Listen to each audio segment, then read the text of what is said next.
So yan mga boss, ito na po yung part 2 ng aking problema sa aking kadena. So last time kasi, nagpost ako ng video tungkol sa problema ko sa aking kadena. So ang daming nag-comment doon. Tapos kinailangan, ang daming ding views. Kaya kinailangan kong gawan ito ng part 2 or yung ano yung kinahinatnan ng problema ko.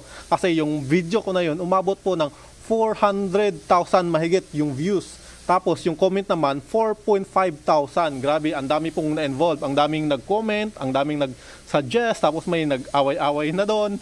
So, ang karamihan sa suggestion doon is magpalit daw ako ng chain set. So, ibig sabihin, likod na sprocket, harap na sprocket, tapos kadena. So, yun po yung bumubuo ng chain set. So, ito yun. So, yan. Ito yung kadena ko. Tapos, sprocket sa harap, tapos sprocket sa likod. Pero may nagsasabi din doon, marami din nagko-comment doon na bearing daw sa likod na gulong or rubber damper. Ngayon, i-check natin kung bearing ba talaga.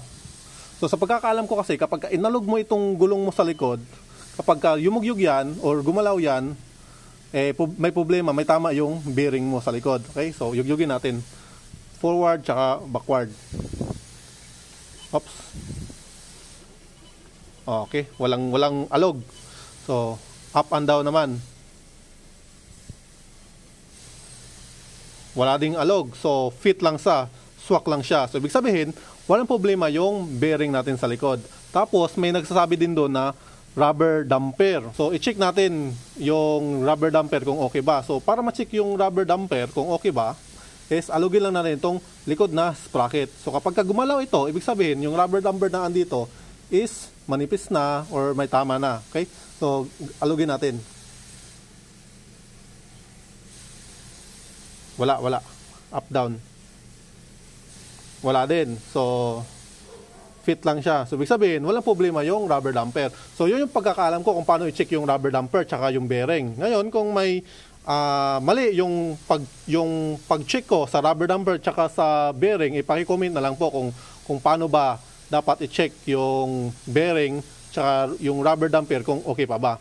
Basta sa pagkakalam ko, walang problema. Ayon sa pagkakalam ko kung paano i-check yung yugyugin nga to. Wala. Okay?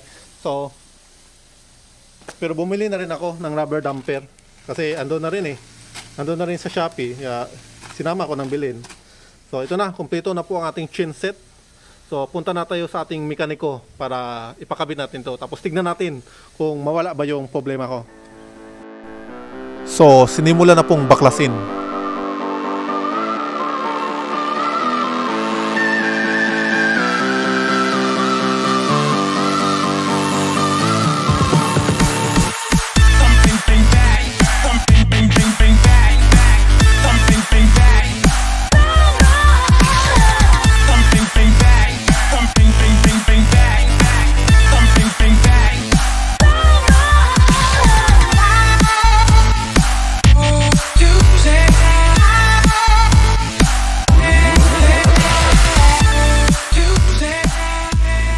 So yan ang mga boss, tapos nang makabit ang ating bagong chain set, na-align na rin ang ating mekaniko. Kaya ngayon, i-check na natin kung pantay-pantay na ba ang higpit ng ating kadena.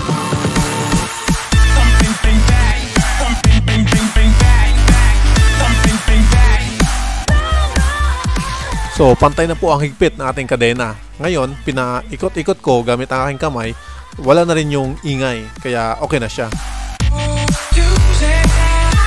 Pinasabay ko na rin palitan yung air filter kasi tingnan nyo naman yung air filter, ang dumi-dumi na.